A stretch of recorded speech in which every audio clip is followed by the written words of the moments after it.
Hello, everyone. My camera decided to freeze just as the intro was rolling, and I thought everything was going fine, but apparently not. Um, It was the barbarian smash. Took it yep, out. yep. It was the raging scream. My camera was like, I cannot handle that right now.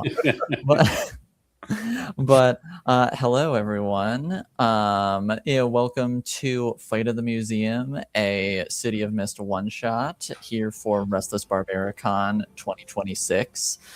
I'm your Yes, thank you. I am your Master of Ceremonies, Aloysius, here with three lovely players, one of which I haven't seen in a hot minute, so it's good to see them. But before we get into setting the scene and all that, I'll have everybody introduce themselves in a counterclockwise motion, give as much or as little information about your characters as you wish, and we'll start with Tom. Hey, everybody. I am playing Ricky Santos, sandwich artist, and all-around dependable good guy. Doesn't sound ominous at all.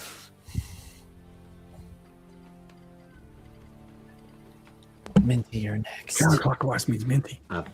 Sorry, I thought we were and then present next. Apologies. Hi, everyone. I'm sorry. No, you're good. It's all good. Hi, everyone. I'm Minty Bo. I'm also apparently directionally challenged. But today I will be playing Jay Basker, EMT, just trying to enjoy their day and totally not at all kind of weirded out by the fact they're being asked to come to a museum? Question mark? Is someone injured? Probably, knowing the museum.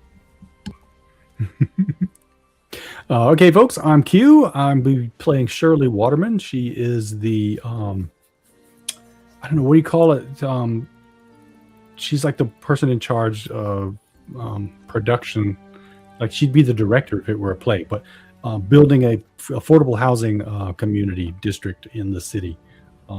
She's like the Foreman?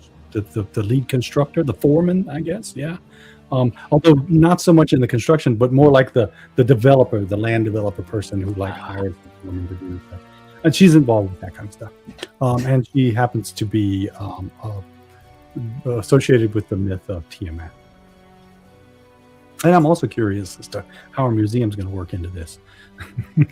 Yes, well, I suppose we will get into that because the museum in the Old Quarter District, which is very much the historical part of the city, is run by Mr. Gary Owl, and who is on relatively friendly terms with each of you to varying capacities.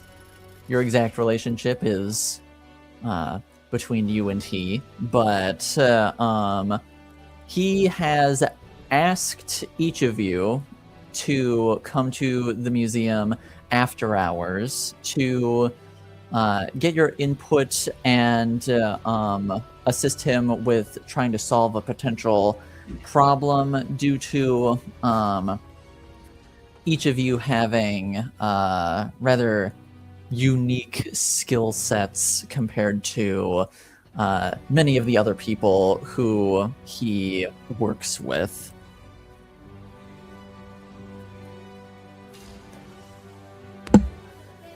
Well, that's not ominous sounding at all. Yeah. Yes, he has kept the exact nature of the request a bit vague until you arrive to the museum in person. And I would say each of you sort of slowly arrive one by one. We'll say, Shirley, you're the first to arrive at the museum. Would you care to describe yourself? Oh, Shirley is about 5'3", dressed in jeans, work boots, a t-shirt and a Carhartt jacket over it. Dressed for like the work site, even though she's not fully into construction.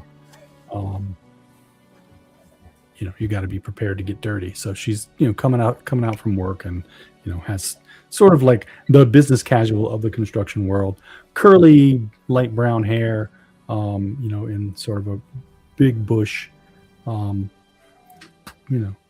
of cut in a, I don't know. I can't remember the name of the style. No makeup, just, plain business oriented, no nonsense type.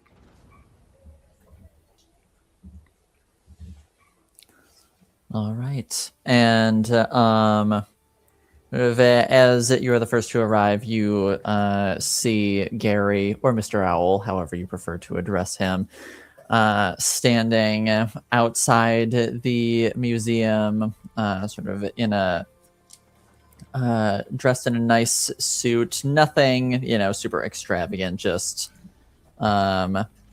is someone who, dressed in a style of someone who's a little, higher up the chain when it comes to business. And he has these sort of like small circular glasses that droop down a little bit on his nose.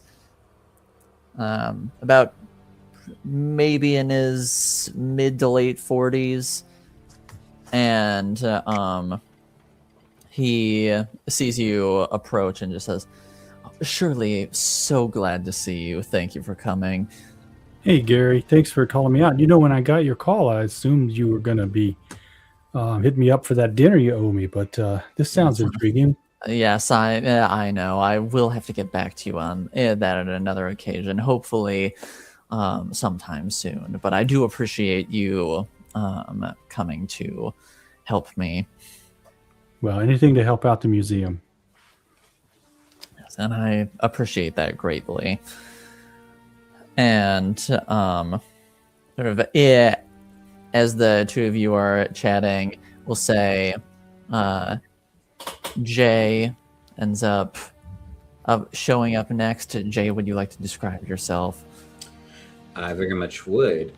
Jay is, if it weren't for the fact they were wearing like a little radio responder for EMT of, duty calls at the last minute, even when I'm off shift, they would pretty much just look like a British punk. They have not tartan, but plaid skirt that goes to just above the knee. They have a sleeveless tank, plenty of scars all over. They've got hair spiked up into Liberty spikes, makeup that just looks way too, shall we say, avant-garde. Some people might call it messy and chaotic, but, they're just not tasteful, And they're just rocking up on foot, just in boots, just looking over at Gary, and almost just like complete opposite to everything classy about a museum. I know that ain't Gary. Gary, what you doing calling me out this late? Jay, so nice of you to show up. I apologize for calling you. I know you're a rather busy individual, but I very much appreciate you returning my call and appearing. It's fine. Listen, water on the bridge, it's all good. Besides, like, I've kind of pulled, 2 people out of here within the last, month over, what was it? One was a nosebleed that thought they were, having cancer or something. Did they ever get paid for throwing a fit? Yes, no, it doesn't matter. It's still good to see. And look to Shirley. I don't think we've met. What up? Nice to meet you, Shirley Waterman. Jay Basker, though most people either call me the person whose hands are covered in my blood, for good reasons, or the person that's driving the wee-woo wagon. The woo-woo wagon, okay. Yes. Though I don't have it with me today, other crew has it, and hopefully it stays that way, but we will see. Yeah, let's hope we don't need any ambulances tonight. Yes, that would very much be appreciated and preferred. But we will get into the exact nature of that when... And he looks behind the two of you to see the third member of your entourage showing up, and is like, here he is now. Gary is a young man about... You mean Ricky? Rick? Oh, Gary, yeah, okay. Yeah, Right. I'm like, whoa, Gary de-aged like 20 years in Sorry 2 about that. seconds. Ricky is a young man, about mid-20s, tan skin. He walks up. He's wearing a kind of a big, oversized Nintendo hoodie. He's got some dirty jeans on, kind of scruffed up sneakers. He kind of comes just like running up. He's like, I'm sorry, Mr. Al. I had to take 2 trains here. And Martha called out, so I had to work double. They won't let me close the shop by myself, but I'm a key holder, but they still won't let me. And he's Yes, like, Ricky, please take a I'm breath. sorry. And he's like, yeah. So, what can I do for you? And he kind of looks around. And he's like, hi, hey, how you guys doing? Man, my guy, do you need me to check you out? Like, you feeling okay? You look a little, like, I guess just everywhere at the moment. He probably looks like he's like not. He's just like been like running, and he's like, and Yeah, he's you got any nudes in your pocket? He could use some. he's like, No glucose chews. I got some my water bottle here. no, Like something I ate earlier. I'm just really tired. Did you hydrate well? Well, yeah, we can drink all the free soda that they have. So I mean, I figure that's good. So Okay. Well, it's better than nothing, but you should. It looks like you just said water. you shot his family, just staring at you. We'll deal with that later. I mean, he lives on Mountain Dew and Doritos. So he's, Classic gamer. yeah, 10 years, and we'll see how you're doing. he's like, Ricky Santos, and like puts out his hand. It's probably like does like this kind of thing, like Right, sweaty, right. and he's like, Shirley. You call me Shirley. Watermelon. Shirley, okay, good. Oh, and this is Jay. Jay, Nice to meet you. I am. We're gonna talk about that sort of thing later. We're gonna have a little chat, but Sure, it's sure, fine. yeah, Nice yeah, to meet you. Yeah. Yeah, maybe we could swing through the what do you call the shop? The tiny shop. The museum shop. Yeah. Maybe we can swing through the museum shop, grab The a couple gift of- shop. some bottles of water, the gift shop.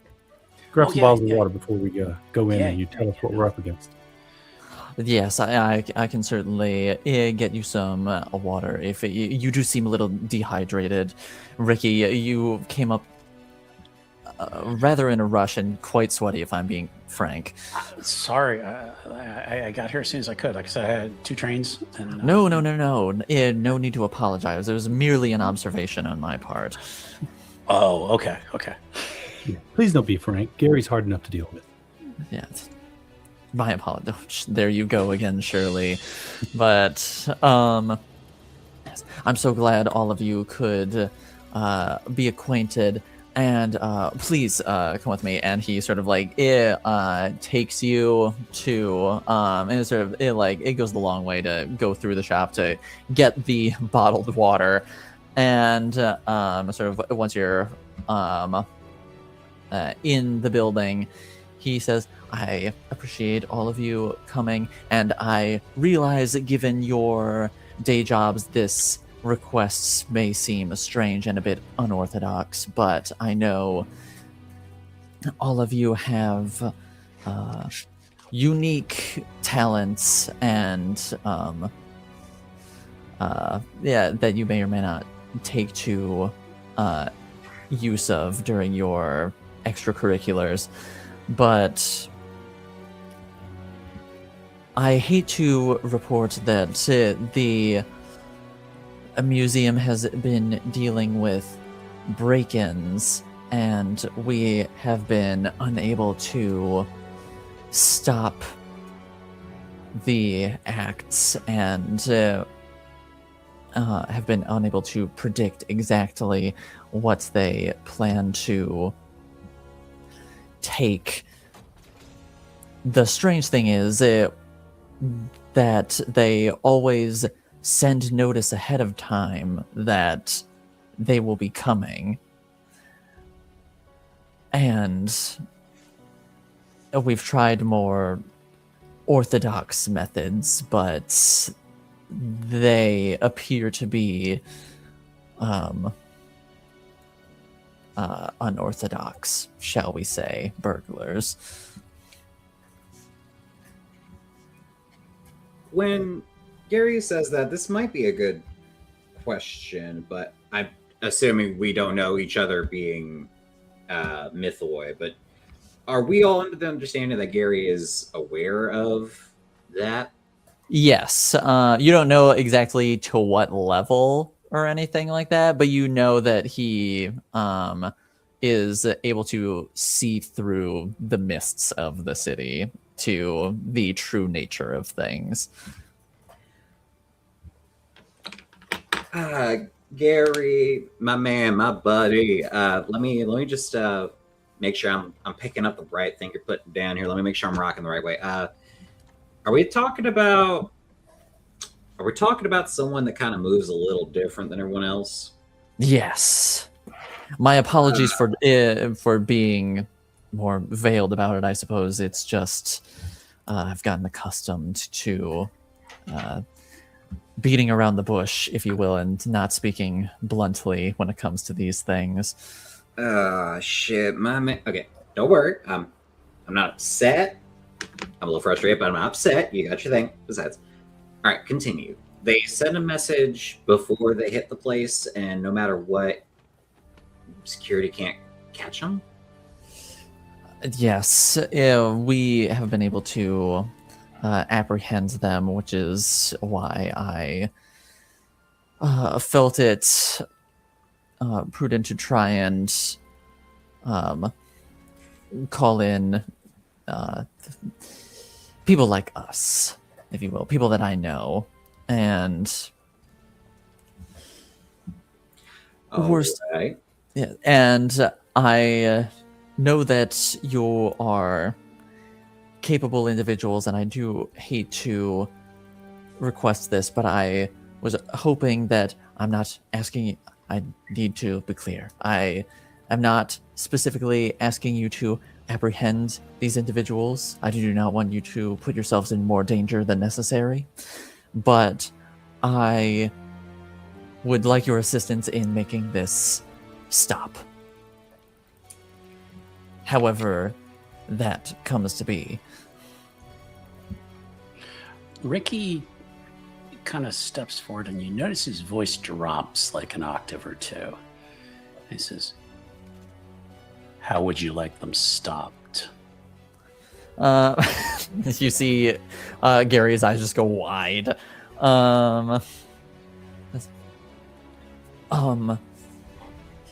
I will take that I will leave that to your discretion.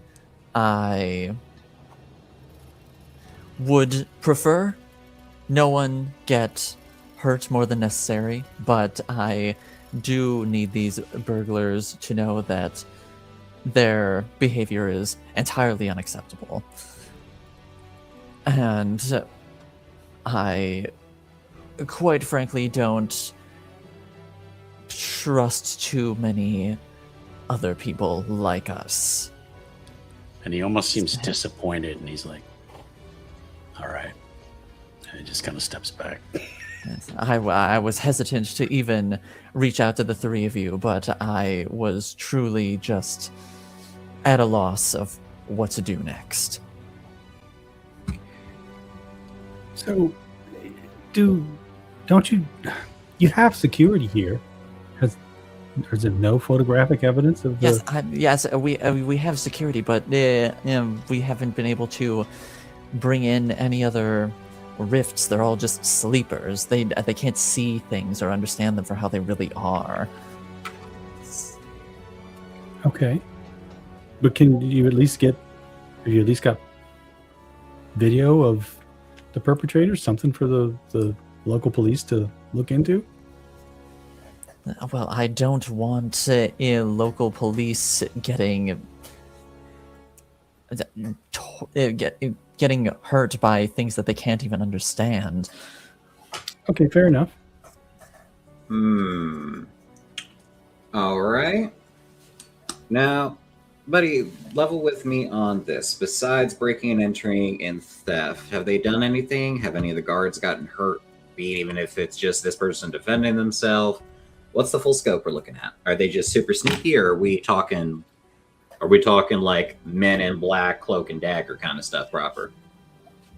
By and large, they have come in and out unimpeded. They seem to know exactly what it is. They strike with purpose every time they appear. They know exactly what they are looking for. They only ever leave with one thing at a time, and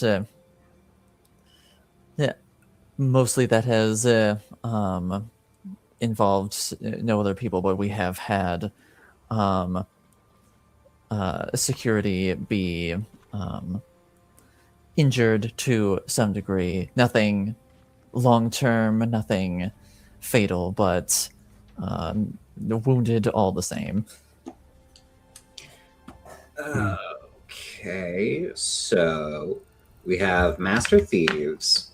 Always know where their target is. Always send a calling card ahead of time, which means they're extremely cocky. They apparently aren't bloodthirsty, but they aren't afraid to give a smack on the head or back of the head to knock someone out. All right, we're dealing with some real pros. Got it. Did they ever say, hey, we're coming in tonight? Or is it exact, go ahead and get the IOU signed for this exhibit ready? Do they come in with an exact target? No, they do not disclose what exactly they're going to take. They only disclose that they will be coming at a certain point. Shit. Couldn't be that easy. Yes, hence why you see some of the difficulties I have been facing in this particular matter. All right. Last question, then I'll stop yapping for a minute while I do some thinking. Has there been any pattern to what they take? Like mostly small stuff, mostly large stuff, mostly one type of thing, culture, medium, art? They seem to mostly target small relics of varying kinds. My assumption is that they have clientele who are looking for particular things that may mean something to them, and that is what they strike for on a case-by-case basis. And Jay's gonna take a step back and get that deep thinking look of...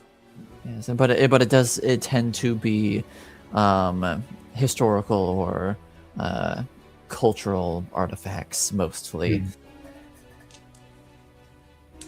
Local stuff, or is this mostly from your overseas and non-American or non? Well, I don't know. Out of character. Is our city so nebulous that we don't even have a country to refer to, or how you run? We're going to assume it is in America. Okay, yeah. So broadly. Are they targeting local artifacts, or is it mostly? It has been predominantly from cultures overseas or out of country, but in this city that means very little, depending on who you're interacting with, I suppose.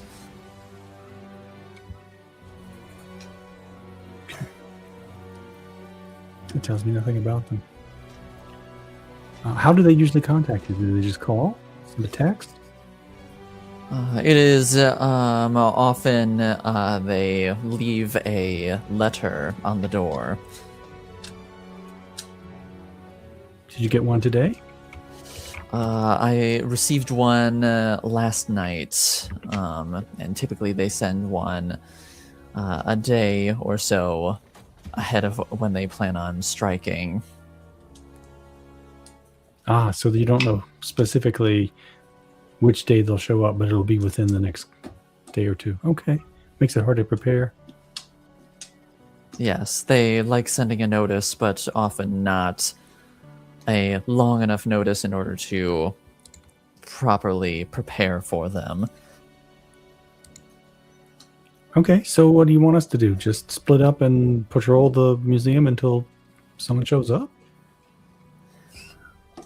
To put it bluntly, I suppose yes, that is more or less what I would like you to do, if you are willing. I understand that this is an ask for all of you, but as I said, I truly did not know what else to do.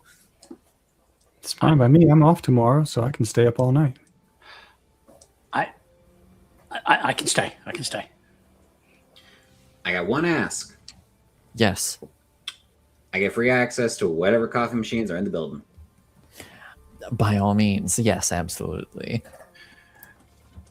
He's gonna walk over. The only thing I need is, he kind of just leans in. He's like, I still have my secret identity to protect, so I'd like to leave so the cameras see me leaving, and then I'll return. He just says like return in that like deeper voice. Return. Yeah. Yes, Ricky, of course. Okay. He's like, and almost like one of those, like, I know I'm being watched by cameras kind of thing.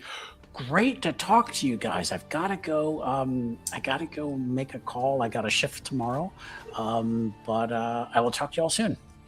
And make a show of like leaving, and then he will return as someone else when you're ready for him to return. So yes, I was he is ready for you to return whenever. He's a big comic book fan, so he knows all about secret identities and all that. You're Batman. It's like, I'm Batman. Probably 15 minutes later. There is a almost like a rush of wind, as if somebody like opened up a door and the wind blew in. And from a dark corner of the room where their cameras cannot possibly catch him because he studied the room, a figure kind of slides forward, and they have a long trench coat on, a fedora, sunglasses, and a bandana. And they just kind of flex their arms and go like driving gloves on, and they're like, I'm ready. Oh my. Oh, whoever could this stranger be? It kind of just stares over like, Ricky takes his life very seriously. He has a lot of people to protect. Well, then you probably shouldn't say his name on camera. Well, I appreciate this from everyone. Truly. And I truly appreciate this from everyone. I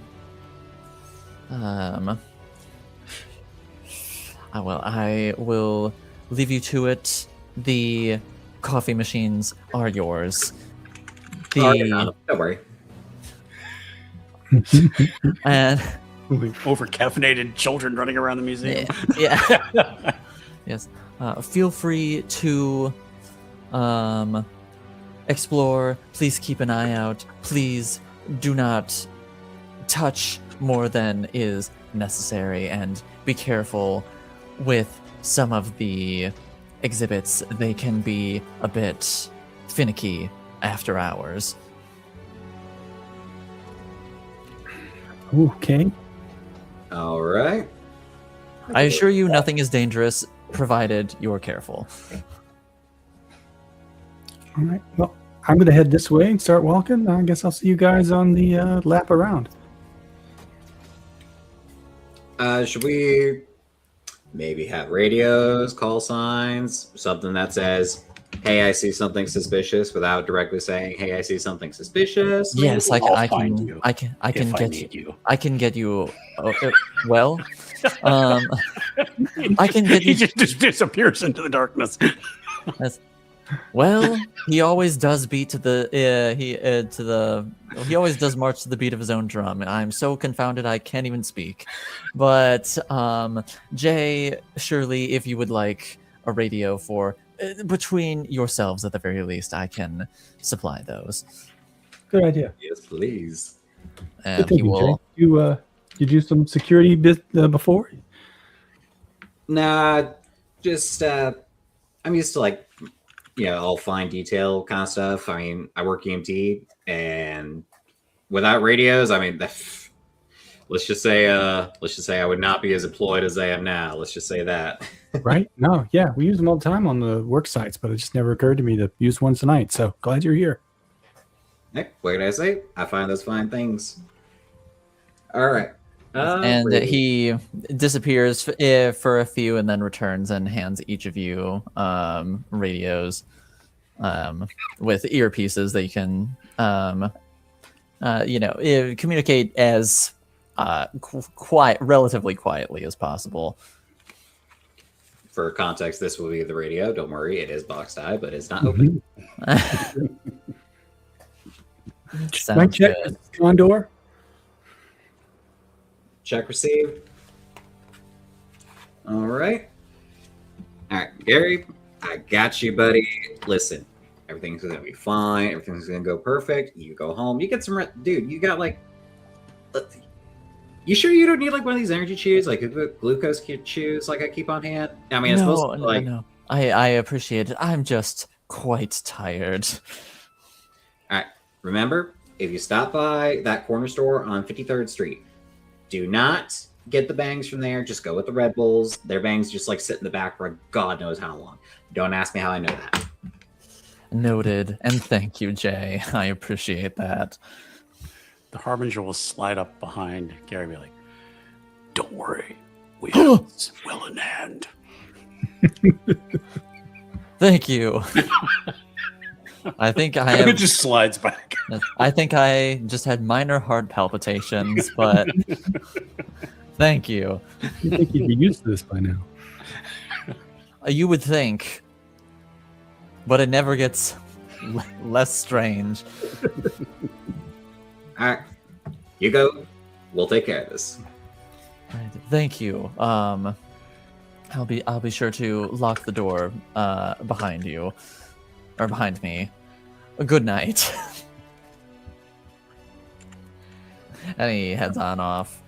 And then opens the door, closes it, locks it behind him. And the museum is yours. Shirley, I guess we're splitting up 3 ways. If you see anything odd, just holler on the radio. Will do. And same you. Oh, and if anyone like trips or like gets a great knee or something, just give me a holler. Like, I keep like last time I was over here, I accidentally left one of our bags. I got chewed out left, right, and center, but it's gonna come in handy today, so we can probably get like some bandages or something. Okay, good. All right, this way. Wait, no, we're going opposite ways. So I'll go this way, and it just Go this way. kind of marches off. All right. You all split off in various directions. Gotta split the party early. Yeah, like it's an episode of Scooby-Doo. Exactly. Which one of us is danger prone Daphne? Yeah. Danger-prone Daphne strikes again. The Harbinger will continue to skulk through the shadows, Okay. looking for signs of entry, looking for any kind of clues that might pop out to him. All right. Harbinger of Darkness. Justice. Harbinger of Justice lurking in the darkness. Get it right. Make me I guess make me a roll to investigate any potential entrances. Okay. Let's see. Studious takes good notes. Just looking through my tags. He's heavily focused on violence, which is kind of funny. May or may not come in handy then. Exactly. But he sounds good. So, yeah, I think let's just go with studious good notes. So I guess that's just really adding 1 to his roll then. Okay. And that's a 3, so no. All right. Nothing to kill here. Yeah, but you're so focused on the fact that someone has been stealing from Gary and the museum repeatedly that you're just too distracted by the idea of justice to even be able to focus on anything else. You're just skulking through the shadows, waiting for someone to show up so you can beat the shit out of them.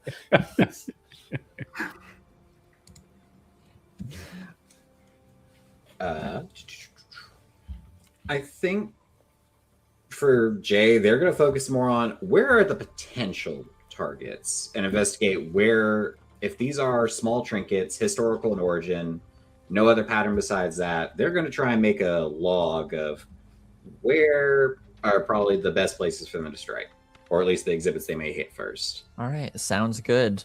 How about you make me a roll for that then? Roger. And I will ask, would methodical searching count for this? I would say that would absolutely count for this. Sweet. So this one. Don't worry.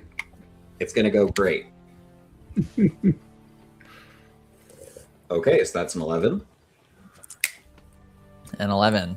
Very good. You sort of like walk through and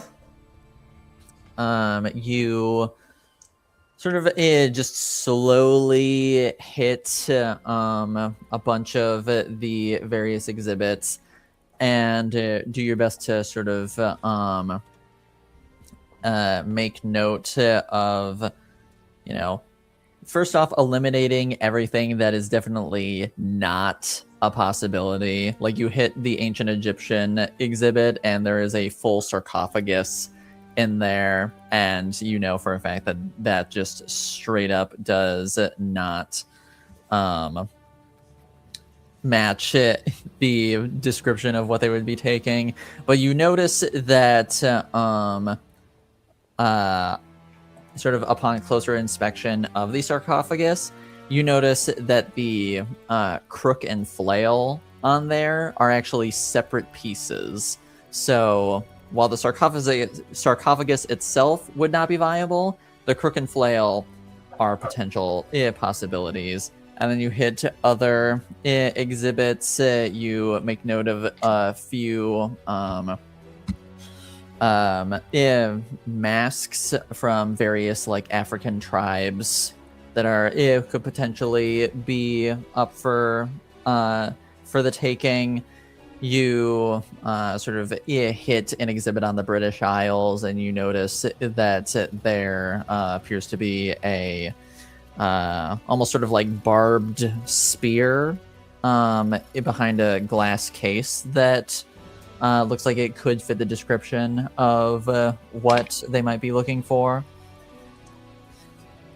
And you sort of just like hit a few other locations and make note of other possibilities here and there. But by and large, you feel pretty confident about the list that you've narrowed down of potential targets.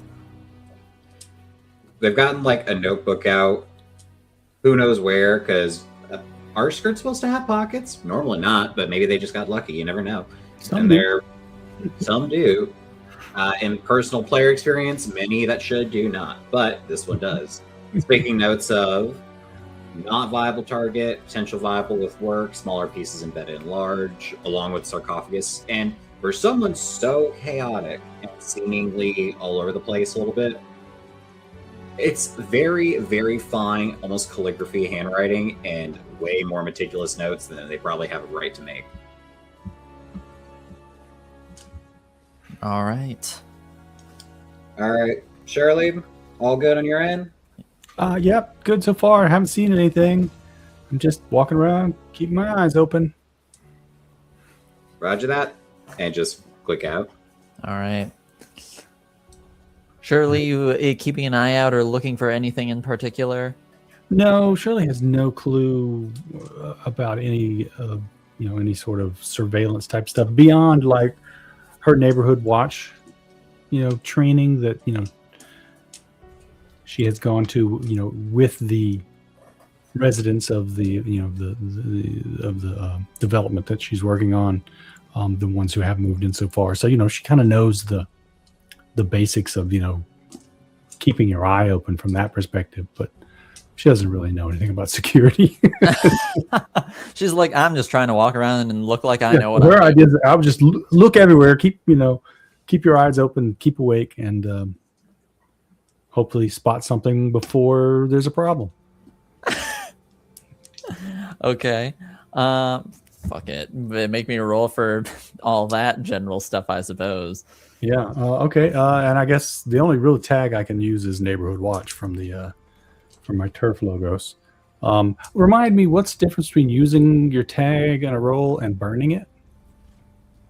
Burning it sort of like gives you in sort of like an extra boost to really sort of like help you guarantee a success as opposed to just applying it. It's like putting extra it's like putting extra effort into the task. And then once you burn it, you can't use it again until you take some downtime.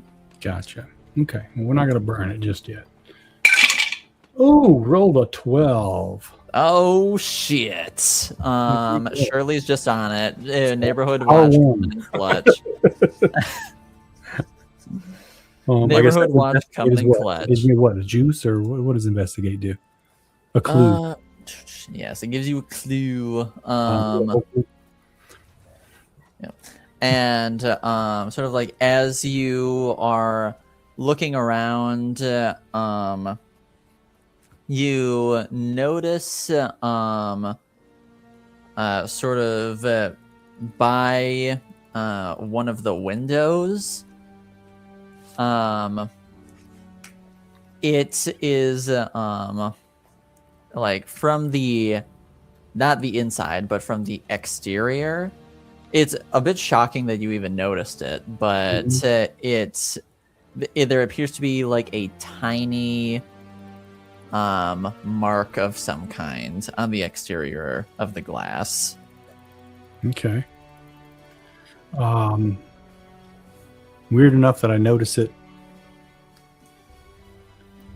Jay, you know anything about like weird symbols or hieroglyphs or something? I spotted something on the glass of the window. Looks like it's on the outside, like maybe an old hobo mark. Roger that. I'm coming over. And okay, yeah, I'm over in the East Wing by the Revolutionary War, I think. Maybe Civil War. I don't know. Some old war. Some old American war. Roger that. Looking for the exhibit about a bunch of white dudes with powdered wigs. And you make your way to the Revolutionary War exhibit. All right. What you got? This. Did that look? I mean, I don't know. Now that I think about it, it looks just like a smudge. Let me see here. Let's see. Ricky peers up from behind an exhibit of Washington crossing the Delaware. Excuse me. The Harbinger looks up. Yes. Stand back and Jesus. oh, yeah, that's the perfect one. Ricky appears from the darkness. He appears from the darkness. When Ricky gets here, we know we're in trouble. Exactly. I'm really new at this. How do you do? You know what? Nope. Question for later. And just kind of moves over this rush of a wind. All right. Well, Shirley found this smudge. I'm trying to figure out, is this a mark of some kind, or is it just smudge it to mark it? Yeah. Right? Look at maybe use this window. It's not locked. Kind of. sort of looking at it. Yeah, sort of looking at it upon like close inspection, it almost looks somewhat akin to like a lipstick stain, Oh, just like smudged or smeared on the exterior of the glass. all right, who goes around kissing windows? Don't look at me. Mine doesn't smudge. Right, so that tells me this has got to be intentional. And I'll check the windows around. Like, is it locked? Does it look like it can open? Looking at sort of like examining the interior of the window, it does not look like the type of window that will open. Okay. Huh? Not that. Yeah. I don't know, It's guys. Maybe this is It's the target. definitely it's not like bulletproof or anything, but it just doesn't look like it has a latch or anything that'll open up. Wait a minute. Let me try something. Listen, I know I'm gonna look insane, but don't worry. We're going to try and see, is that lipstick smudge in line with one of the exhibits? Because maybe it's not marking entry, maybe it's marking the target. Oh, I see. So, like, if you were standing on the other side and you lined it up. Yeah, kind of like crosshairs a little bit. He's going to turn and like look like in the direction, like trying to spot like where would be the perfect spot for an assassin to right to post up in the room. So sort of like looking around and I guess like triangulating the potential targets that you found. I saw it in a movie once. Yeah. Out of all of them, the closest exhibit would be the one from the British Isles with the spear in the case. It's not like a straight shot to it or anything, but it is the closest exhibit out of the targets that you found. All right. Now, assuming she's nope. I shouldn't say she. Assuming they are marking this for target, not for entry point. Closest thing is like British Isles. Hold up, let me check notes. Mm-hmm. Spear of. How do you pronounce that? It's like not Cthulhu. Holy Towers? Something like that. It's like a bard spear, came from British Isles, really old, legendary warrior or something. Boudica? No, that was the woman. I don't know. What's the plaque say? You know, I put names and I didn't actually read the plaque. Let me go check that real quick. And you go back and you see that the weapon says Gai Bolga, which I would say, which, since you're able to piece it together at least that much, you would know is a weapon used by at least in mythology, by the warriors Cuchulainn and Ferdiad after being trained by the goddess Skahach. Oh, that's where I was getting the C from. Yeah, it's... Nope, I misspelled that again. Forvolk, it's really tied to mythology. Wait. Hold up. They're saying that's this spear. It's a replica, right? I would hope so, but if stuff's being stolen from here, I assume it means they don't have the replicas on display. Okay. Gary's been holding out on me. Love that. Gary, that son of a bitch. I spent how much in admission here and I didn't know I was looking at the real stuff? All right. So this is a theory based off a lipstick smudge, but it could be their target. So maybe we kind of make this our little central do rounds, meet back up here situation, maybe? Right. Rick, Nightmare? No. What do you want us to call you again? The Harbinger of The Justice. Harbinger. Harbinger. You want to like hide in the shadows and keep an eye on this room while Jay and I make a show of walking around? I can also tune into the frequencies on the walkie-talkie devices you have. Good to know. I've been tracking your moves. I don't know how I feel about that, but I'm gonna be flattered. But I will post up in the darkness if you'd like me to. Excellent. Sweet. All right. Well, I already went this direction. Let's see. I think I haven't gone that way yet. Oh, before I do show you anything. There's some nice blankets back that way. Wait, no, not for use. Damn it. If you like texting. Yeah, I'm gonna head in this direction. Random. All right. And then Jay's off. All right. And off Jay goes. And so Ricky, Harbinger.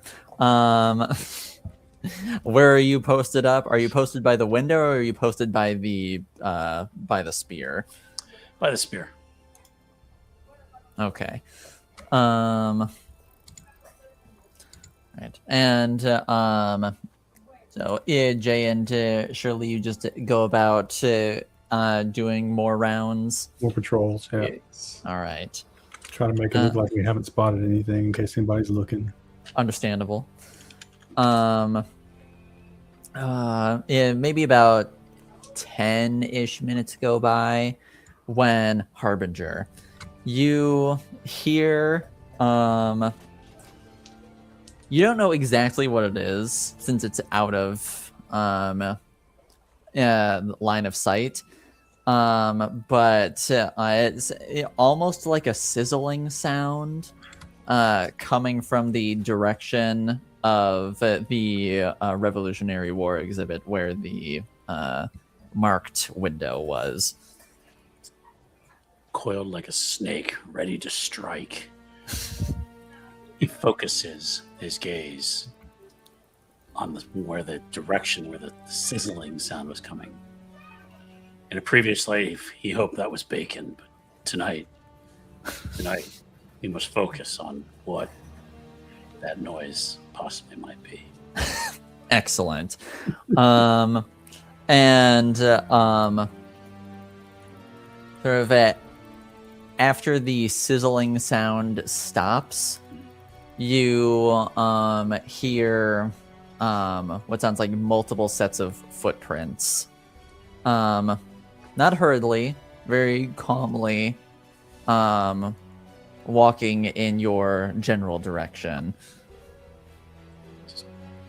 Much. And when you watching coiled like a snake, you'll see Really enjoy this character. you see a woman, maybe in like her 30s, sort of like bright pink lipstick and a jean jacket and sort of like pink crop top and sort of like black leather gloves. Walk in, followed by a shirtless man covered in tattoos, with sort of like bright reddish orange hair and beard, and a larger man with sort of like dark black hair, sort of I guess like well built, almost sort of like bouncer-esque, and and Jay's like, my weakness. Jay's just like, I sense a disturbance. I sense a disturbance. I sense a hot bouncer-esque man has entered the building. And they sort of like very calmly walk in to the British Isles exhibit where you were lurking, and the woman sort of like gestures, saying, "And here we are." And she walks over to the glass and puts her hand on the glass. And you notice that the glass around where her hands begins to heat up and sort of like melt away, making that similar sizzling sounds that you were hearing from the other room. Not big, and he thinks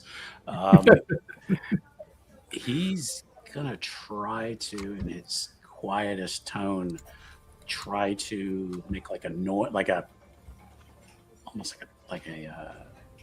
like an SOS sound or something like it into his communicator to the other two, like come here. So. Mm-hmm. All right. Because you can't possibly kill them all. So. Yeah. I can't possibly kill 3 people at once. I just can't do it. I'm sure I could do it if I tried, really focused myself, but I shouldn't do that this time. No, I'm working with others. Must be wise and strong about this kind of thing. This is all an inner monologue. So. Yeah, naturally. And he whispers to himself. Yeah, he's like, just whispers to himself, "That was an inner monologue." And,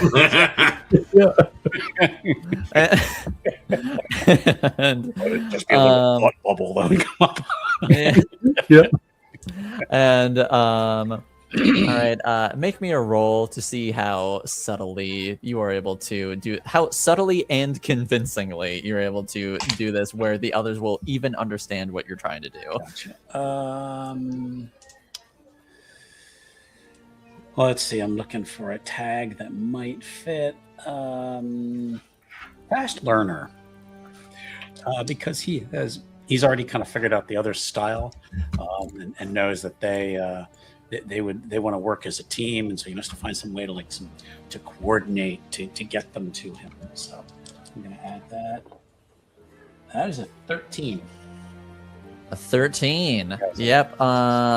You are able to sort of very quietly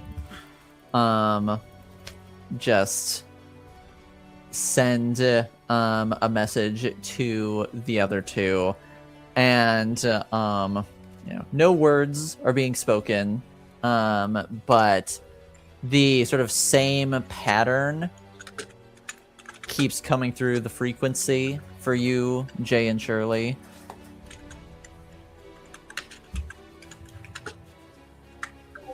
Okay. Jay. Sounds like Harbinger's trying to do something. Let's go back to where we left him, I suppose. Shirley out. Jay's like, all right. He probably just can't figure out how to make the radio work. Yeah, she is Condor no more. She is just Shirley. Yeah. All right. Yeah. And the two of you start making your way back, and sort of like after you finish sending the message, Harbinger, the woman reaches in, pulls the spear out, and hands it over to the sort of bouncer-esque guy, and says, "And here you go." He's going to slide out of the dark and be like, "That doesn't belong to you." Oh, shit. Just put it back. Well, you're unexpected. Just says nothing, actually. And the bouncer guy sort of just like takes the spear and just is sort of clutching it at the ready, but also like his life depends on it. And the woman sort of remains calm, and the shirtless man sort of looks like he's ready to do something, but you can't quite tell what exactly that is. He's kind of doing that whole, like, going for his, like, getting, like, putting his hands on his holsters. Mm-hmm. Inner monologuing, I know I shouldn't start shooting at them, but I seem like I need to be ready. This superhero stuff is really stressing me out. And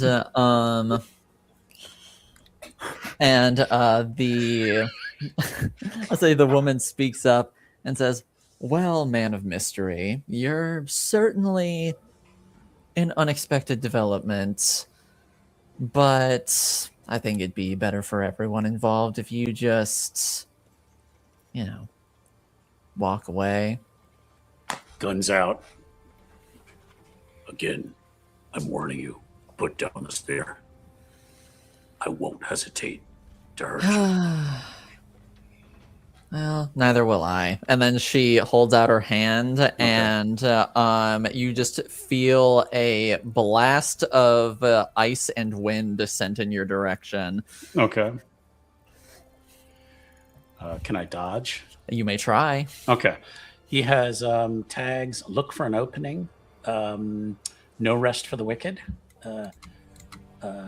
sense of direction, runner's body. So he has a lot of geared towards quick movements. How many tags can I add? Or will you allow me to add?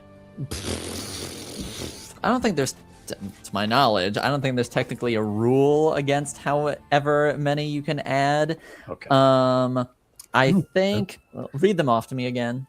Look for an opening, runner's body, fast learner. I'd say those are probably the three that would potentially apply. I'd say look for an opening and runner's body. Okay, can be applied. Can I add 2 then?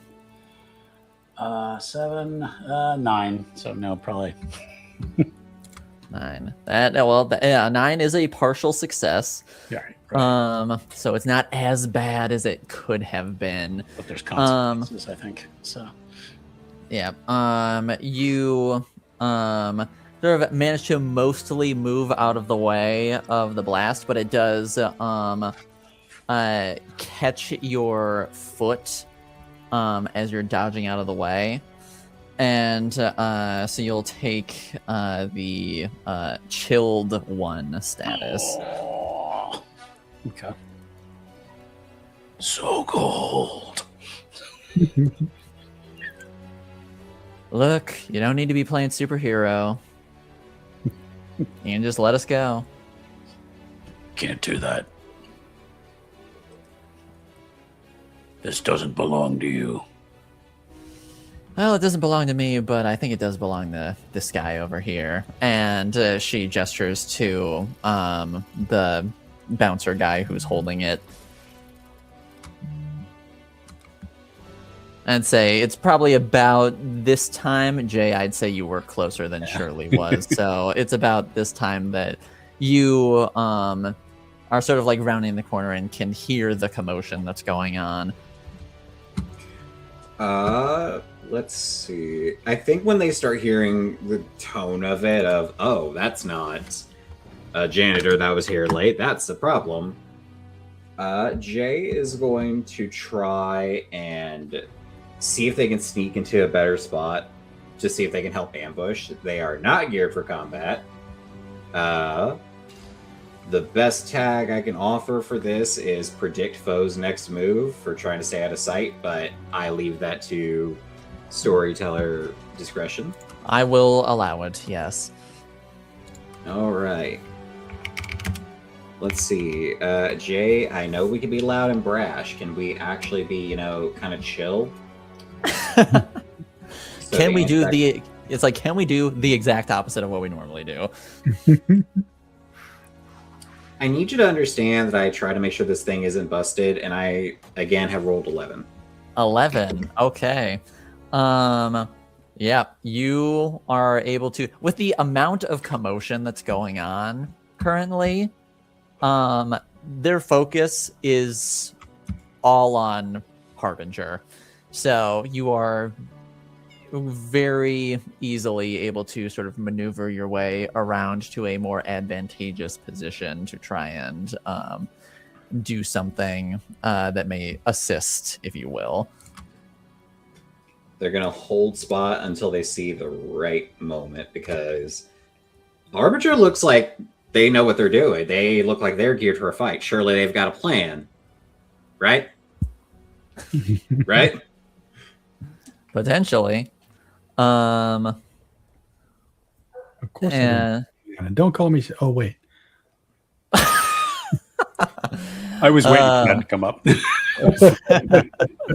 Surely you can't be serious. yes, I am. But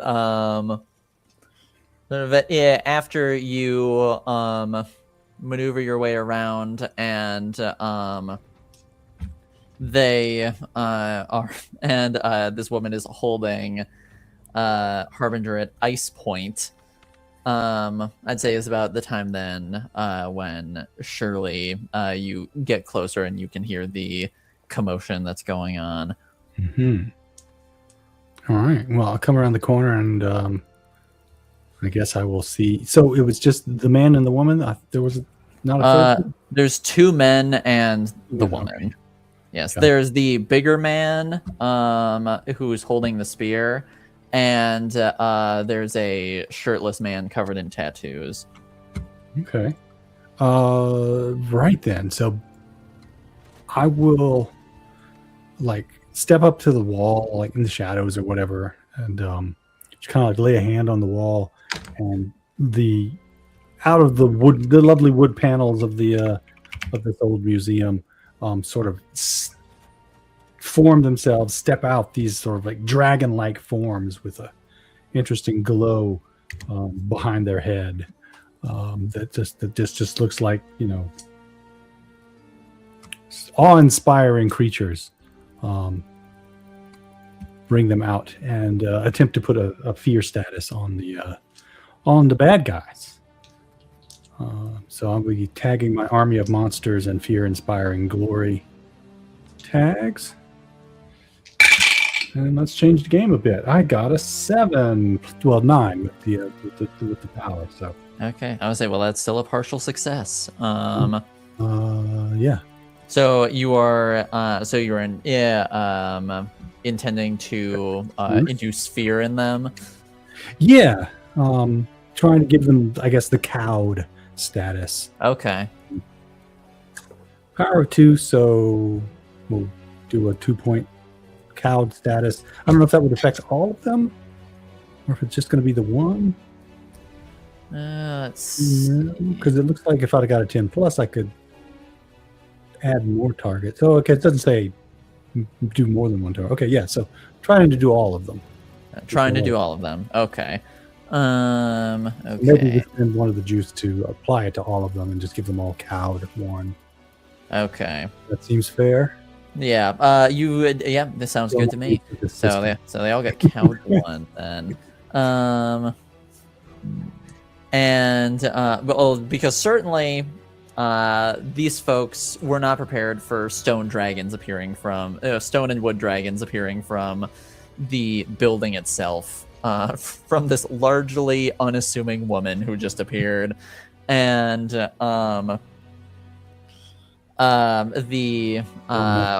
monsters. The woman of the group just says, "Why can nothing be simple? Well, at least tonight anyway." And she's like, "Look, we don't want any problems. We're just here for what's his, and then we're out of here." Can you show the receipts?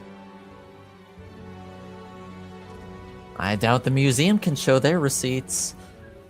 Possession, 9/10, all that.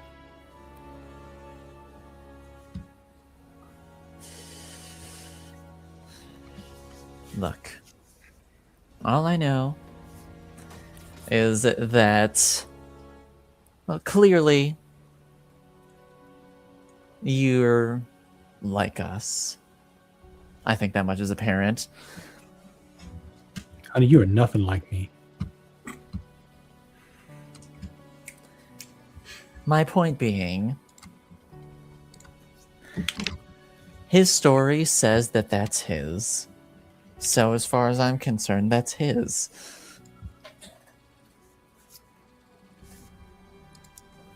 Well, then it would appear we are at an impasse. I guess so.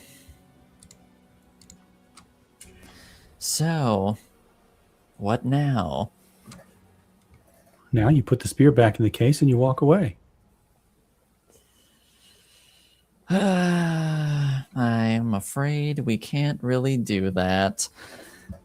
And, but I guess that's really up to big man here. And he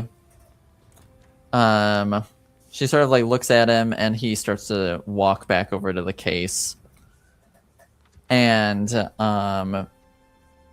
then he will turn around, and he will take the bottom of the spear and kick it with his foot over in your direction, launching it like a projectile.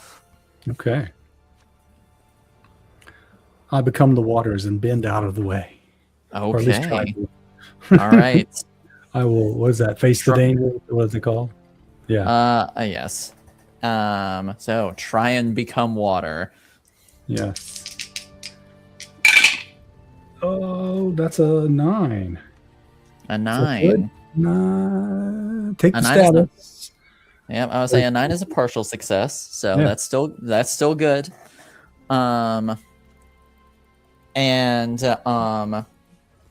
The spear does not make full purchase, but you do feel it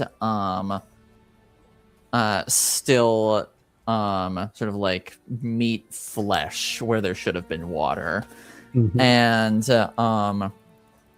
instead of making purchase, it goes flying back towards him as these thorny vines begin to sort of like expel out of the wound that it created on you, and it begin to sort of like envelop your shoulder and arm where it grazed, and you can take we'll call it rooted 2. Oof. Oh, I'm making note of that.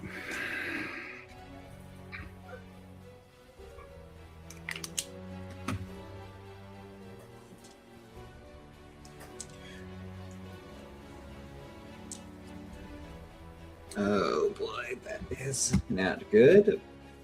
So we have someone that can throw a spear that can root people with thorny vines. Okay, love that. Or at least Has the-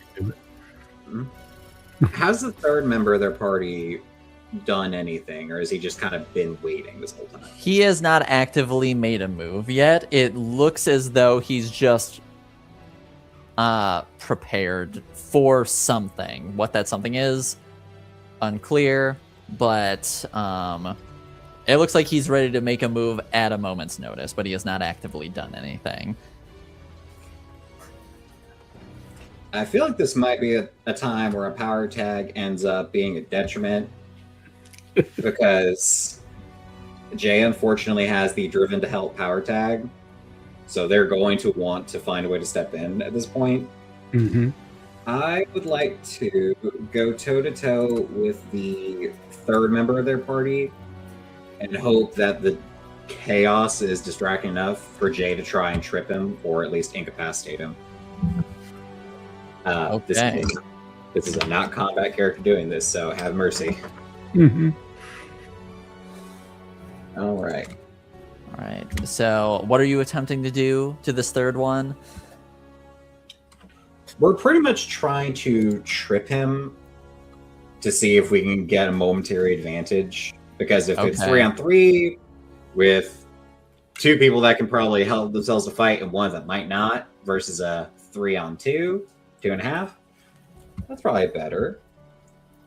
I will allow, or the way to phrase, I will ask if driven help accounts for this, since it's forcing the move, but that is up to your discretion.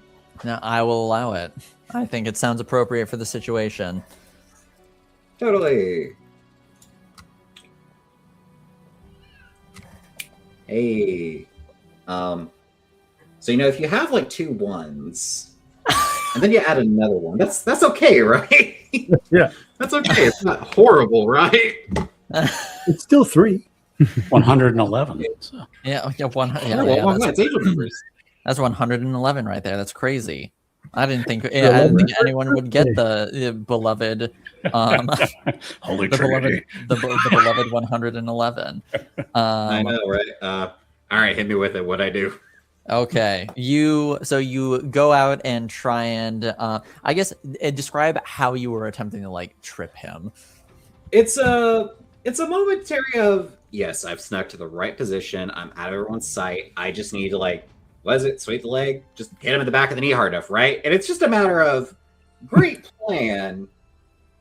Except when you hit someone in the middle of their calf, it doesn't really do shit other than reveal that you're there. So it's a moment of shit. You're just like, well, that's not where I wanted to hit. And Well intended. And he sort of turns back at you,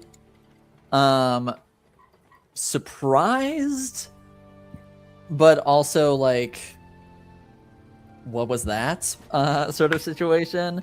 And he is basically just gonna try and restrain you. Great.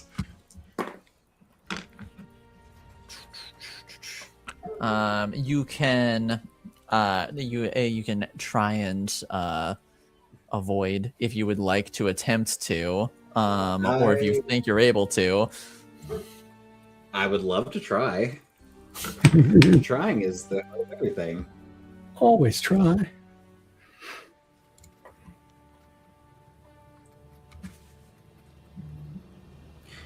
I would like to how do I put digital dice in jail? Because how did I go from 2 1s to 2 6s? It's your revenge for all those 12 you rolled. Yeah, and but I would say, but you sort of like in his moment of bewilderment and realizing just how much you did not succeed at what you were hoping to do, in a matter of seconds, you're like, no, and just back the hell up before he even has the chance to do anything. You don't know what he was gonna do, but whatever it is, you wanted no part of it. Yeah, it's not the kind of thing in nightclubs. Nope, we're not doing that. Nope. Okay. Well, that didn't work too well for me. Don't suppose I can convince at least one of you to, fuck off. And the shirtless guy, he'll just say, "You weren't letting us fuck off. That's what we were trying to do this whole time." Well, yeah, but fuck off means just leave the spear and go.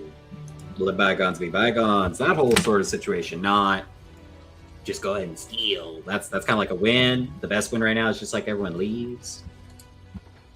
I mean, I think the best thing is for you just to let us take it and go. I mean, is that though? Because we've kind of all seen your faces, so it's we kind of need something to be convinced not to let people know what your faces look like.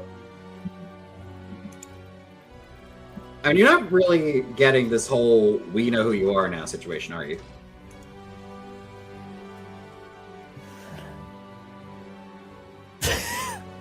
Make me a roll. I'm about to get launched halfway across the room. I know it. So that is only an 8, unfortunately. Is an 8. You all right, sort of, you're making some good points, and you notice that you can tell he's not like completely convinced, but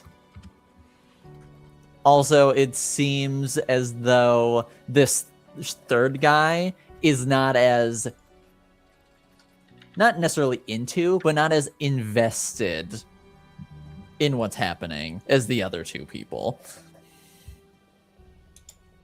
And so I'll sort of like give him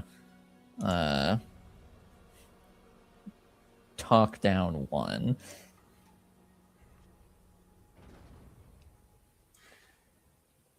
Meanwhile, how is Arbiter doing? How's Arbiter doing at the moment? Yeah, Harbinger, Mr. Coldfoot over there. He has decided he's trying a different tactic this time. Reaching into his coat, one of his things is always the right tool for the right time, or weapon, I think it is, and has a flash grenade. And he is going to throw it at the group and yell to his allies, "Cover your eyes!" What the fuck? So that is going to be, let's see, I believe he could use look for an opening and probably, I think just maybe look for an opening. I think he's the only one that's going to apply it, but he has the chilled. So that's just going to negate each other, right? Is the chilled just a 1 point? Yeah, it's just 1. 1? Okay. All right. Ooh, and that's a 6. A 6. All right. Well, then in that case, so you throw the flash grenade, and if Goldie is going to use her custom move, other people's stuff, and you throw the flash grenade, and she catches it in her free hand, and just says, "This is pretty cool, and would have been pretty good. Maybe let's give it another shot." And then she throws it back in your direction. Dodging. Yeah. Okay. Definitely. Sense of direction, runner's body. Fast learner. I think probably all 3 of those. I would say only 2. I would say not fast learner, but the other 2, I'd say we can apply those. Well, he saw that she can catch a grenade and throw it back at him. He just learned that about her. Sure. That is a thing that he learned. I don't know if that would help him in avoiding the grenade. Okay, that's fine. All right, so he's going to have a 2, so he's only going to get a +1 because he still has the chill. So, and that's a 5. No, I don't think that. A 5. All right. Yeah. So, I didn't know she could do that. Yeah, the flash grenade, just it goes off and just you attempt to dodge, but seemingly she knew where you were trying to dodge to, and so the flash grenade just goes off right in your face. And we will let's see. That was unfortunate. That doesn't seem fair. We'll get all this inner monologue. Yeah, just like that was a ton of bullshit. And we'll give you blinded 3. Oh, great!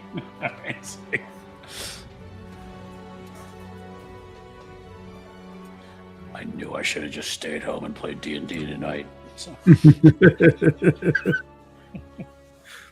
All right, so so then he's at a -4 now, essentially. Good luck, guys. How's Shirley doing at the moment? You know, with being restrained and all that. I imagine not good. I don't know. Yeah. I was you're still able to move. You're not like pinned to the ground or whatever, but the thorny vines growing out of your shoulder. Mm-hmm. I mean they hurt like a son of a bitch. Yeah. But you're still able to move. You're still able to maneuver. You're not stuck in place or anything. Okay, but that's still gonna, because of the pain, give me a penalty to pretty much everything. Yeah, I would say depending on what exactly you're trying to do. Well, I'm going to try to command my army of monsters to, I guess, descend upon Spear Guy and try to disarm them. Okay. Try to. So I guess I would be changing the game, since it's sort of changing what he's doing. Not necessarily going toe to toe, but your choice, your call on that. I'd say in this case it would probably be more going toe to toe. Okay. So tagging army of monsters, fear-inspiring glory, and unsparing weapons. But do weakness tags, embody chaos. Should we bring that in or hold off on for a little bit? That I will leave that on to you. Well, maybe the dragons aren't quite that chaotic yet. All right, so that's a. They're like, look, it's an army of monsters. It's not a chaotic army of monsters. Not yet. Not till I bring in the weird snake lions and the various other animal human hybrids. Yeah, it's like, look, it's just a bunch of dragons at the moment. It's fine. A 10 with the power of 3. Okay. And so you send these dragons his way, and what exactly are the dragons attempting to do? They're just bashing the shit out of him? Yeah, really just kind of harrying him and disarming him, getting the spear away from him. Okay. All right. I guess disarmed 3. All right. Sounds good. Yeah, we'll say... yeah, say you sort of like disarm him, and we'll say broken arm. He's disarmed. Broken arm. It's like poor old Grendel. 3.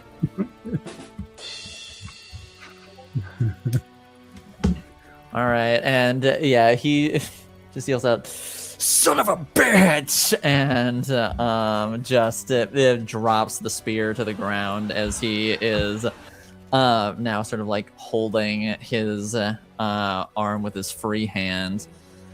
And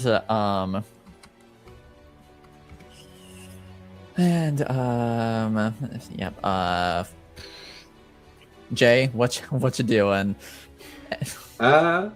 Jay's gonna hone in on this third guy and chip away at numbers the way they know how to, as they just kind of like go from chaotic smiles and grins to just a look of absolute focus.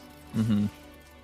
Right now, you're looking at thievery charges at best if we identify you. This continues, you're looking at accessory to assault and potentially worse depending on how this fight goes.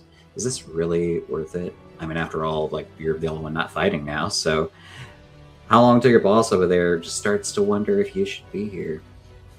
And I would like to apply for this convince of get the hell out before, you get, get out before we report it and make sure to mention your face. I want to try and use... He's probably not guilty, at least not that I can tell. I want to try and use Puckish Road because I'm not telling him do it for the greater good. I'm telling him, look, how long is this stable? Just get out and we'll forget this happened. But I leave that to your discretion. No, absolutely. For sure. Do that. So that's an 8 again. Hey, that's still a partial success.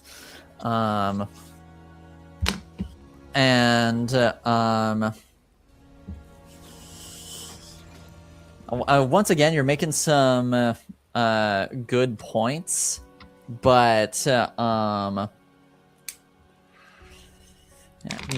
it's a little unclear. But he's just not as convinced as as you could be. So he sort of just then raises the question of, what makes you think they can catch me, even if you do report me?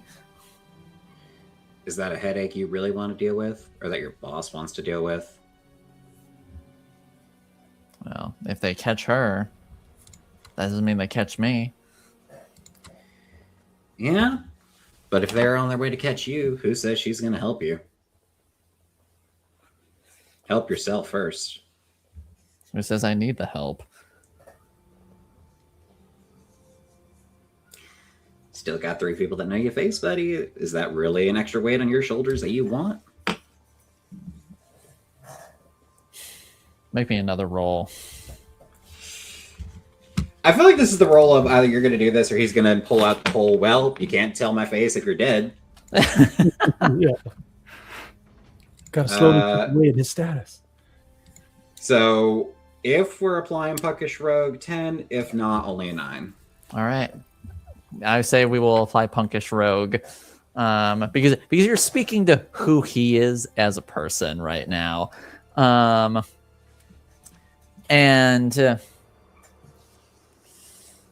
he sort of relaxes a little bit and says, "Could I handle it? Yeah. Do I really want to deal with the headache?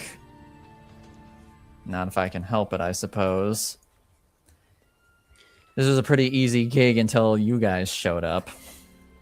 Hey, it could be even easier if you deal with people that aren't always willing to sort right to their fists, like your little duo back there. Well, just make it easy. To be fair, they didn't resort right to the fists, but I get your meaning. And It was more of a left cross. And you see him sort of like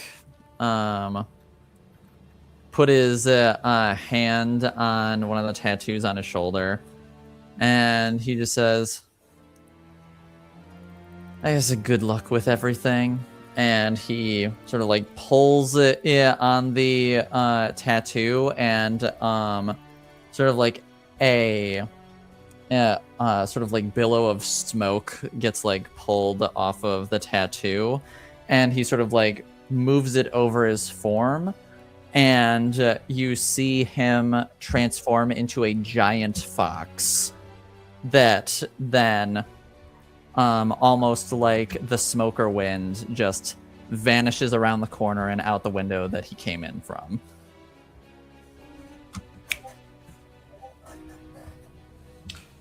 Well, that's one down. And Goldie, I guess you didn't know her name. Her name's Goldie. Turns and sees this happen and just says, "Ren, you son of a bitch!" I mean, he's kind of the smartest one here. I mean, you're the one that started blasting, so... I'm about to get smacked, aren't I? I know it.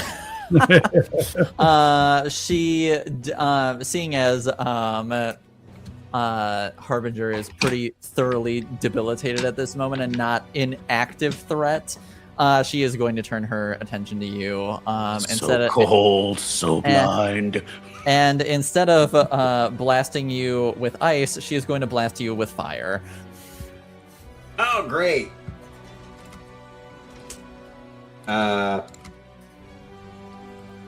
Let me see. I don't have anything that can apply for... Wait.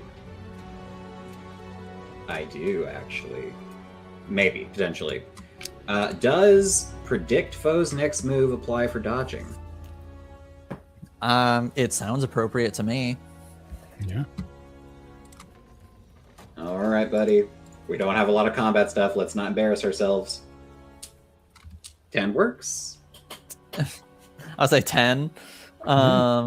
Yeah, you don't necessarily know what exactly she's going to throw at you, but you can tell that you are antagonizing this already pissed off lady, and she's going to do something. And as before the fire even leaves her palm, you just dodge out of the way as she lights up like a tapestry that was behind you.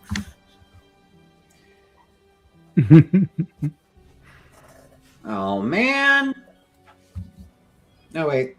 I think that was a replica. Okay, you're good.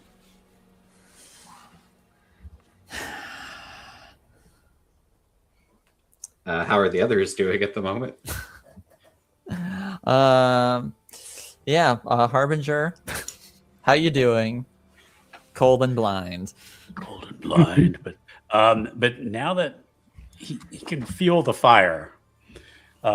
You felt like the fire sort of fly by. Lethal force has been used, and he must return. Thinking I'm fight fire with fire. So the guns are out. I know I'm at a -4, so expert with guns and look for an opening. So he's still going to be at a -2 then. And that is a 10. A 10. Okay. Yeah. So you're shooting in her direction. Yeah, right at her. Yeah. Okay. And sort of like as soon as the fire subsides, it fire and it shoots her sort of like not quite in the shoulder, but sort of like a little below it, and she gets just propelled backwards and is down for the count. Okay. Leaving just the bouncer guy with the broken arm. Right. Hey, big guy. You know, we're friends with the curator. You put that spear back, and I know we can convince him to sell it to you. I'm trying to convince him to just back away. That's the actual move. I would say that is the move. The move is convince. Yeah. All right, sure. Go ahead. I'm trying to think what I can use.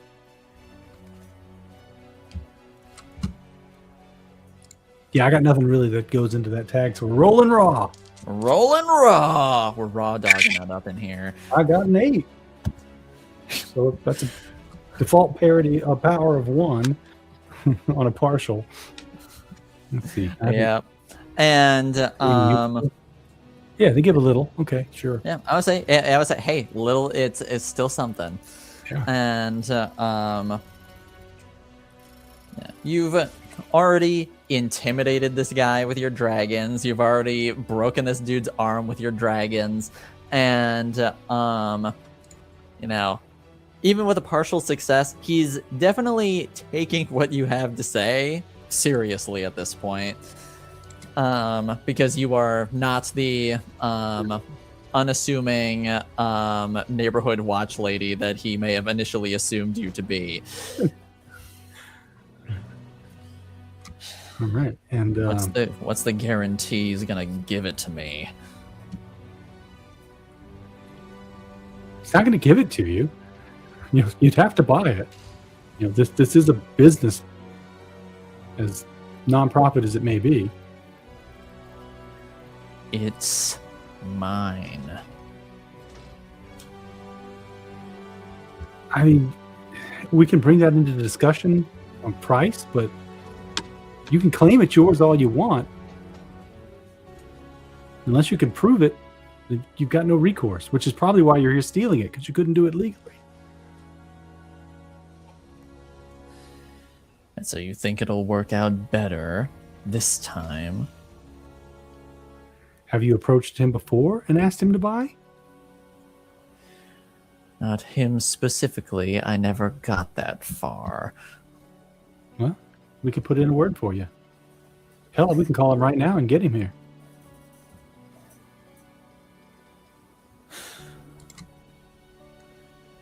You can Make me lay out another your case. roll. We'll make sure everything's neutral. Make another roll.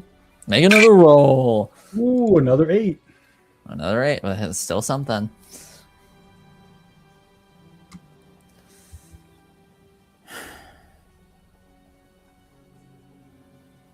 Fine.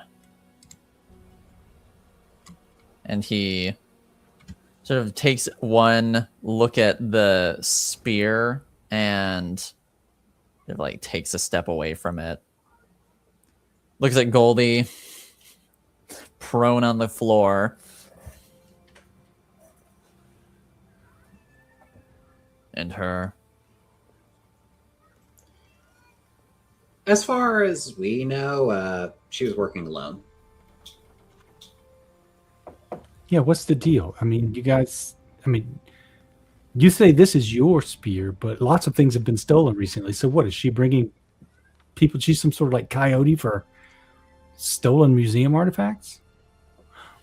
Returned museum artifacts? Something like that.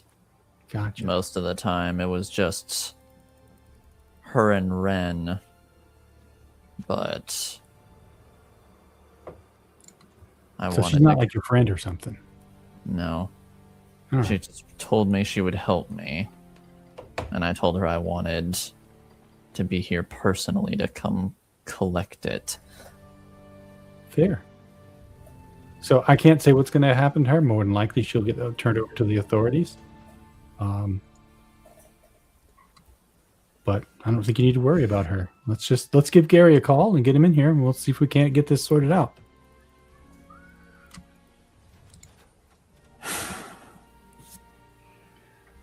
Harbinger is going to move forward and walk over to Goldie Uh-huh. and look down at her. Is she moving at all?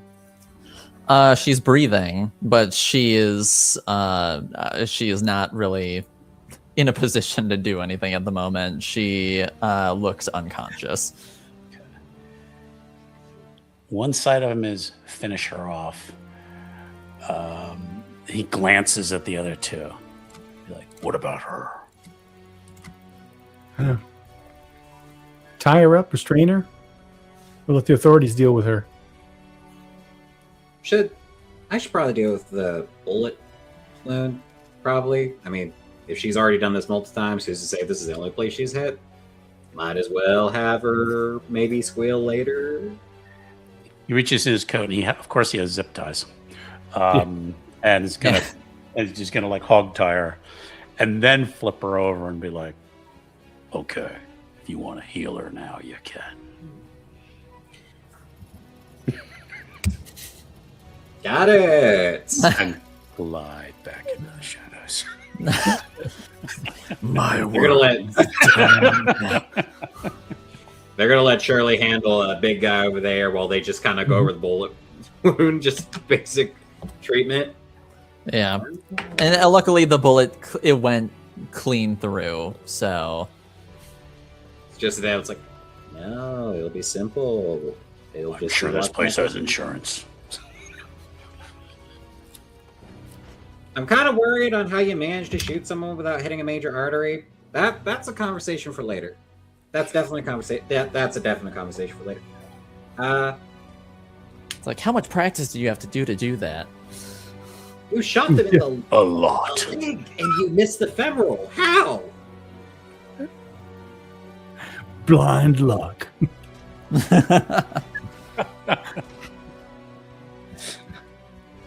Justice is blind. That's While what you're they healing always her, I'll get on the phone. Oh, and call thank you. That'd be a great.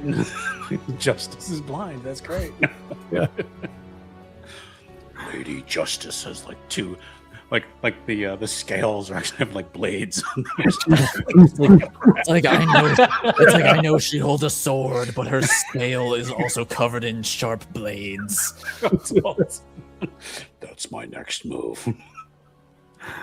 I need to patent that. Ricky's gonna be fucking rolling in it. Anyway, you patch up Goldie. And so do you give Gary a call? Yep, give Gary a call. Jay, when you're done with her, can you take a look at his arm? Gary. Yeah, we got somebody here who wants to talk to you. Can you come in? What do you mean you have someone there who wants to talk to me? Well, one of the perpetrators? The thief and her client, I guess, wants to talk to you about buying an artifact. The client of the thief wants to talk to me? Yeah. Come on in. We need to broker a deal with this guy. Claims that the spear's a family heirloom or something. Belongs to him. I don't know if I feel comfortable with that. Please just put me on speaker. No, come on in. It's fine. He's a good guy. Okay. Give me about 20 minutes. All right, sounds good. See you in 20. All right, big guy. What is your name? I'm Shirley, by the way. Cliff. Yeah, you want some coffee? We got access. And Cliff sort of just looks at the turn of events that has happened and really does not know how to deal with it. But if you offer him coffee, he will take it. Okay, yeah, I'll be back. Anybody else? 2 for me. 2 for you? Okay. Too much caffeine's not good for me. They got decaf. Oh, also, okay, this is gonna hurt real bad for a few seconds. Just 1, 2, just put bone back together. Yeah, and he doesn't like exclaim, but he definitely gives one of those things. Yeah. So good, so awesome. Oh my god. Yeah. Yeah, so I'll go off and grab coffees all around. Make sure I get decaf for Ricky. Double calf for me. It's been a long night. All right, there you go. Should be fine. I might have had to use part of the podium wood for a splint. It's fine. I'm sure they have insurance, like guy they were saying. Now we're just gonna wait for Gary to get here. Y'all can have your discussion. And as far as I am aware, you just showed up to have a meeting. There was no other guy. Goldie was doing this solo for a totally unrelated buyer. Are we all understanding that? And he doesn't say anything, but he nods. Yeah, Jay's very much of the mind of maybe it's not the most technically ethically justice thing to do, but at the same time, pissing off potentially 2 or 3 criminals in one night as opposed to just one. We got some checks and balances. Yeah. And we weirdos like, gotta stay together. like I gotta weigh the scales of justice, if you will. And Like feeling good in morality, not having someone like trying to put a bullet in my ass. Right. And we weirdos that sounds gotta real stay together, uncomfortable. so. But yeah. But Jay will spend the rest of the time just making sure bandages and splints hold up. All right. I think the Harbinger's going to slip out because probably shooting guns in the museum will not earn him any friends. And Gary has been nice to him, so probably he's going to just slip away quietly. Can't be mad at you if you're not there, huh? Exactly. Yep. Just like Harbinger has done his job, now Ricky must go back to the sandwich shop. Exactly. Yeah. I gotta open tomorrow. But yeah, Gary comes back and he sort of meets up with where all the commotion happened, and just sees sort of like bits of ice strewn on the floor, a burnt up tapestry, Goldie restrained on the ground, parts of important question, I suppose. Do your dragons become part of the wall again, or is the wall just like that now? They don't stick around. Okay, I wasn't sure if they just were like, okay, we're done, and then we reemerge, or if as soon as they're done, they just crumple into whatever they were made out of. I don't know. However you want to describe it. Was that- The mystery attached to that particular card is, how can my children be made permanent? So, well, then in that, well, then in that case, I will say that they sort of just crumple and the wall remains damaged by the removal. Little dragon shapes, yeah. Yeah, it's just dragon shapes that were peeled off of the wall. Totally normal, purely aesthetic. Don't even worry about it. Would that be Imagine Dragons? Oh, sorry, had to. But Gary shows up, sort of just takes a look at everything. Just like, It was all her. She did it. The unconscious one. Where did you get the zip ties? Not important. Harry Binger? What? Shadow guy. Oh, Ricky. Okay. What's his name?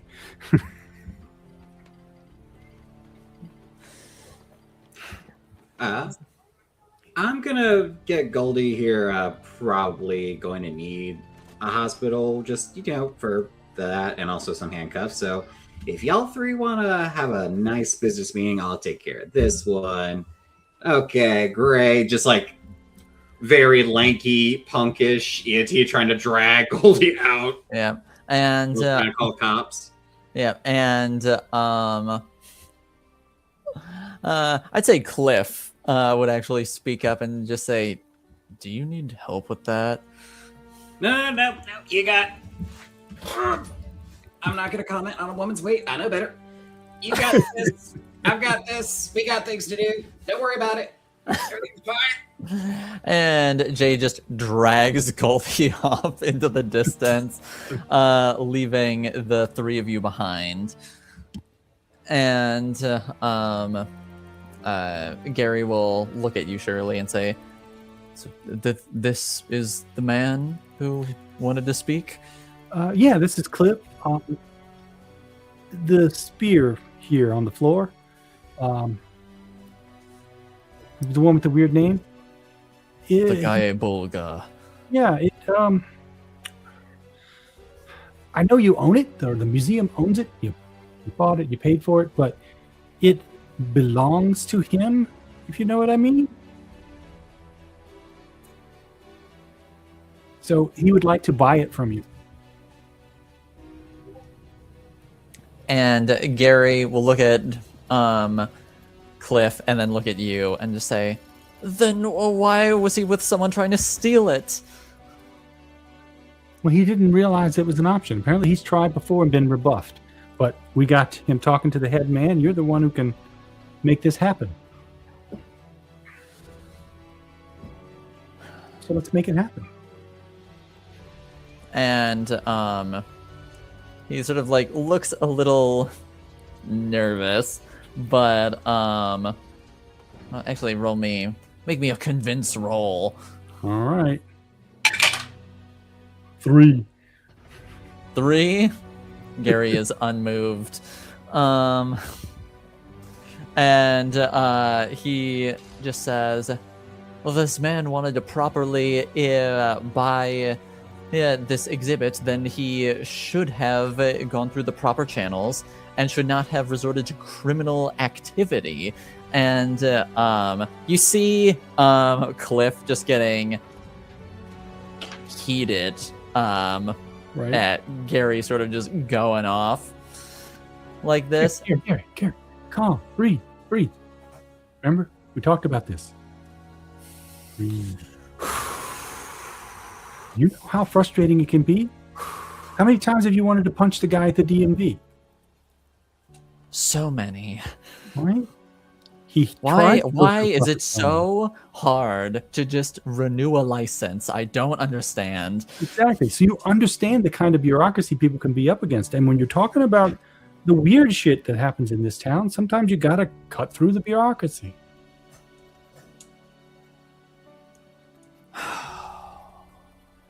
So Cliff is apologetic. He understands that what he did was not the right thing, but he felt he had no other recourse. He already tried to go through channels. And you see Gary sort of like compose himself, and he just looks at Cliff and says, would you like to discuss this in my office? And Cliff, sort of like cooling down a little bit as well, just says, I would appreciate that.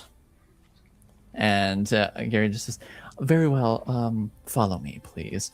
Yep. Offer him the payment plan.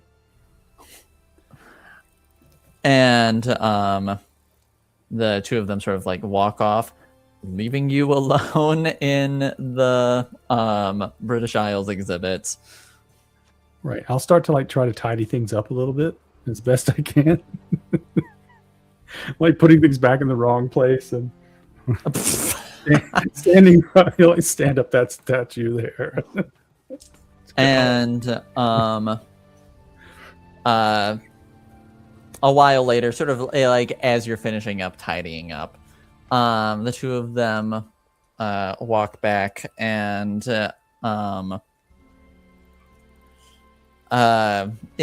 Gary looks to Cliff and then looks back to you and says, I believe Mr. Iron and I have come to an amicable arrangement. Excellent. And Gary will go over and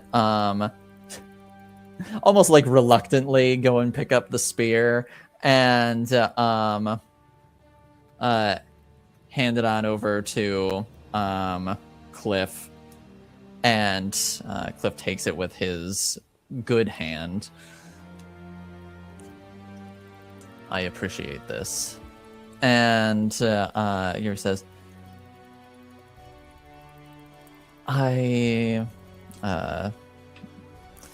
you're welcome.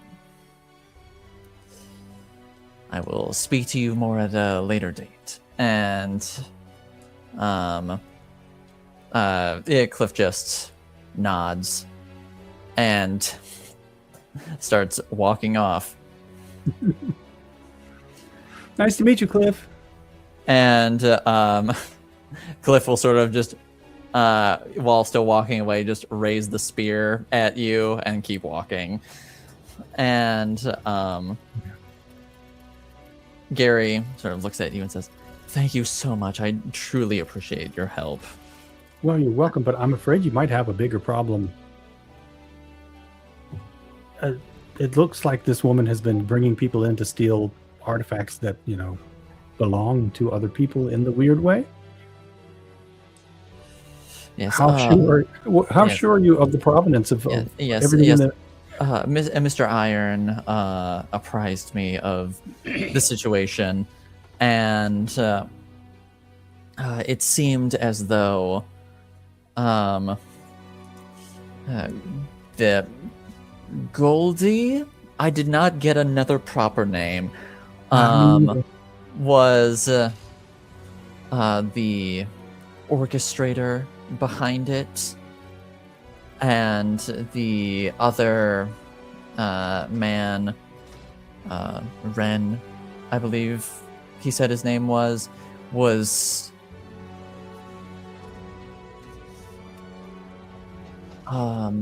a useful asset who was more in it for the thrills. Hmm.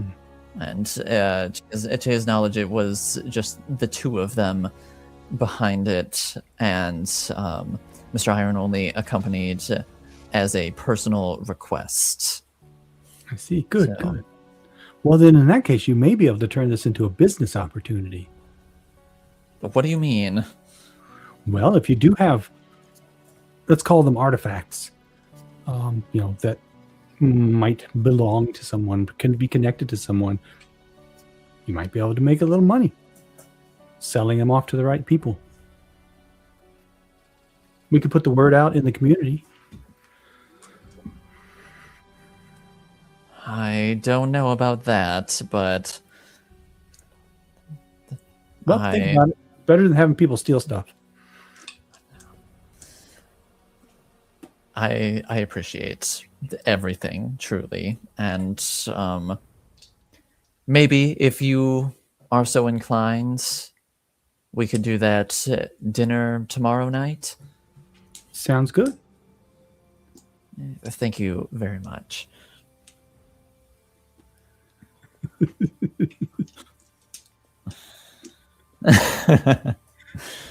And Gary will sort of like walk you out and exit the museum and lock the door behind him. And I think that is where this little adventure will come to an end. Thank you. A cute little adventure. Thank you. That was a lot of fun. I'm glad you enjoyed it. I do like this system a lot. It's fun. So Yes, it's very fun. It's very flexible and versatile. yeah. Cool. Because one of my follow-up things was going to be, okay, so after the fire, does the chilled go away? Although the fire wasn't aimed at him, but so. Yes, no, it was not aimed at him. So unfortunately, no. That's awesome. All right. Well, thank you again. Thank you everybody for watching. We appreciate your support. This was game 2 of Barbaricon. We got one more coming up at 8 p.m. Eastern. Anybody got anything they want to plug, mention going on? I don't think so. What's coming up next week? Check my calendar. Nothing. So, I'm on vacation. So. Yeah. Have a happy Cinco de Mayo next week, everyone. Enjoy your Cinco de Mayo. Keep hydrated with warmer weather coming in, and be safe. Love each other. Don't fall despair in the world around you. Well said. All right. Well, we'll see you all later. Again, thanks for watching, everybody. Bye. Good night, everyone. Bye.